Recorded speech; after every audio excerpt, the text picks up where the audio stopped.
नमस्कार दोस्तों, आज की इस वीडियो में मैं आपको बताऊंगी कि रामायण के बारे में तो आप सब ने सुना होगा और आप सब जानते भी होंगे कि वो किसने लिखी है। लेकिन क्या आप लोगों को पता है कि सबसे पहली जो रामायण है किसने लिखी थी?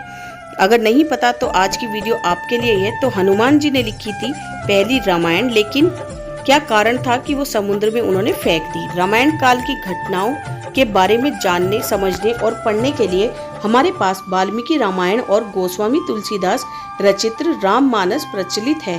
पहली रामायण वाल्मीकि जी ने लिखी थी, लेकिन शास्त्रों के अनुसार सबसे पहली रामायण राम कथा अनंत भक्त हनुमान जी ने लिखी थी, जिसे उन्होंने अपने नाखूनों से एक चट्टान पर लिख दिया था। इसे हनुमत रामायण कहा गया। लंका विजय के बाद श्री राम अयोध्या में लौटकर राजपाट संभाल लेते हैं।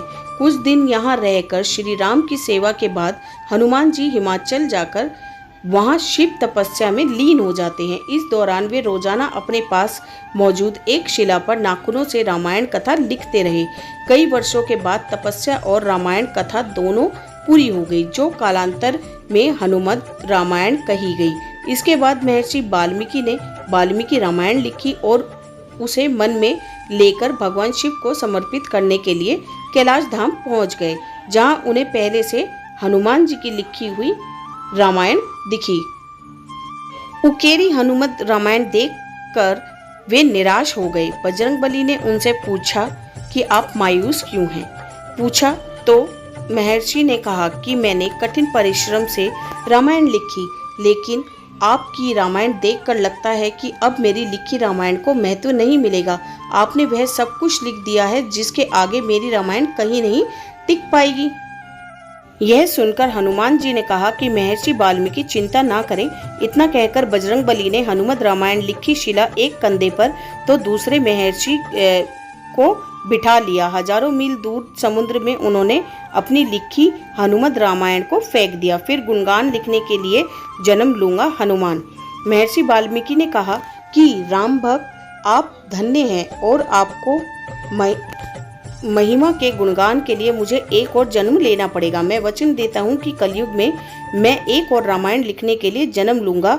वह रामायण आम लोगों के लिए होगी। माना जाता है कि कलयुग में रामचरितमानस लिखने वाले गोस्वामी तुलसीदास महर्षि वाल्मीकि का ही दूसरा जन्म थे। रामचरितमानस लिखने से पहले उन्होंने हनुमान चालीसा लिखी, फिर हनुमान जी का गुणगान करते हुए उनकी प्रेरणा से अपनी रामचरितमानस पूरी की।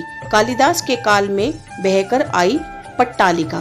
कालिदास के काल में एक पट्टालिका समुद्र किनारे मिली तो उसे सार्वजनिक जगह पर रख दिया गया, जहां विद्यार्थी उस पर लिखी लिपि समझ और पढ़ सकें।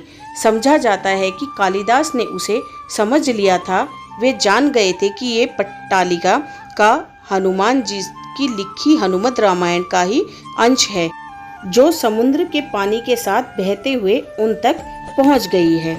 तो आशा करती हूँ आज का वीडियो आप लोगों को पसंद आया होगा। वीडियो पसंद आया हो तो चैनल को लाइक, सब्सक्राइब और ज़्यादा से ज़्यादा शेयर करिएगा।